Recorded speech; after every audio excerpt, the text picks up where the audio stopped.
Jeg vil gerne lige vise sinusfraktionen. Og sinusfraktionen den går ud på, at man har tre højder på en trekant, en kort trekant, og den kan vi så finde ved brug af sinus til hovedstikkende division eller modstående division med hypotenusen.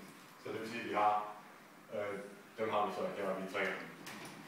Her der starter vi så med at lave den her om, så det vi får C isoleret. Så det bliver bare sinus til B gange med C, eller vi får HA til det, ja, lige med HA. Og det samme gør vi så i det næste, hvor vi så får sinus til C gange med B, og lige med HA. Og nu giver vi så det samme, så derfor kan vi bare sætte dem lige med hinanden. Og derfor får vi så sinus til B gange med C, lige med sinus til C gange med B. Og det er jo så vi får isoleret det, og så dividerer vi så med sinus til B på begge sider.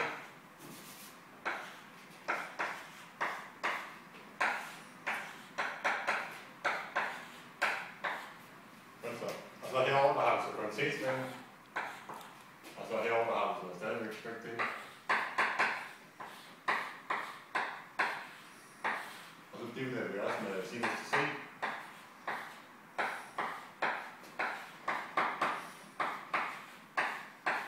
Og så kan vi så se, at vi har sinus til C både over og under, så de går ud med hinanden.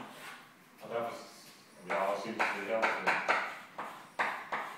Og derfor kan vi se, at vi har en del af sinusfraktionen, som så hedder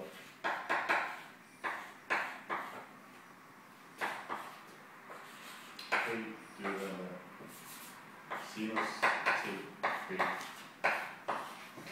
Og så herovre der finder vi så den næste højde, som hedder HB. Og det gør vi så på nøjagtig samme måde, ved at vi igen isolerer fra vores sinus til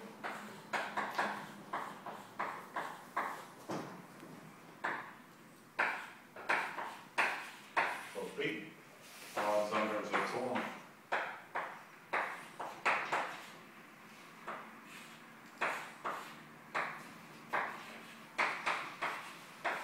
Og igen sætter vi dem alene med hinanden heroppe, så derfor så får vi så sinus til A gange med C, og lige med sinus til C gange med A. Og så igen, det er sinus til A. Og det kan være på den anden side. Og så har vi så C, så der er en her. Den isolerer sig. Og det dividerer så med C, så der er gange med C. Og det dividerer C.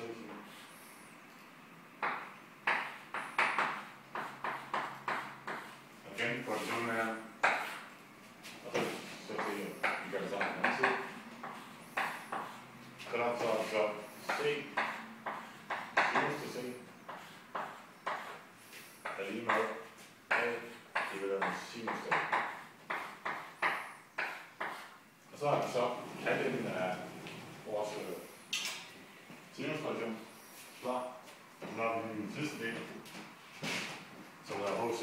Altså den sidste højde, så går der vist lige derude.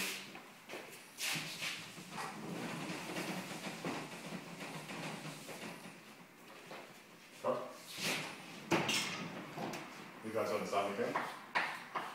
Isolerer. Så C.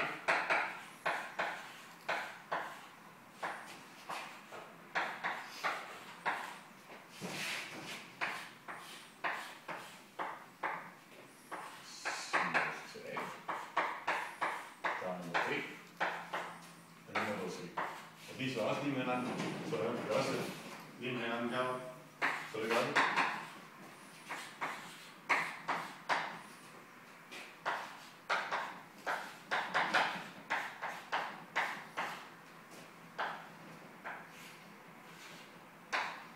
Og så dividerer vi sinus til B fra.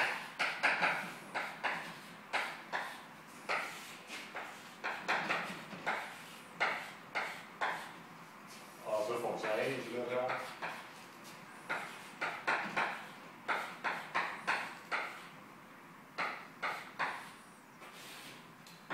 sinus A.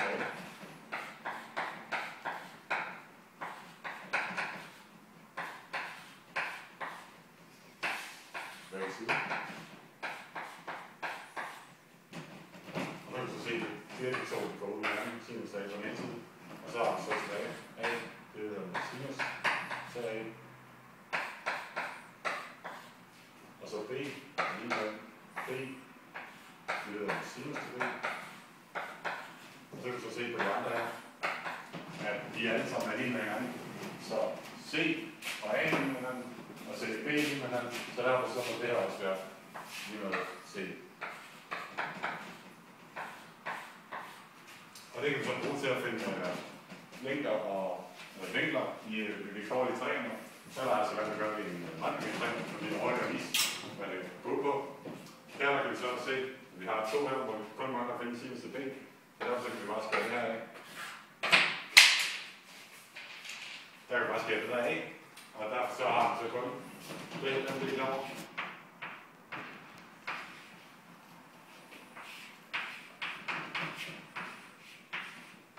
Tilbage. Og lige med 5, det hedder sinus til B. Og vi vil så gerne finde sinus til B. Og eftersom at sinus til 90, det giver 1, så er det herovre. De 5,83.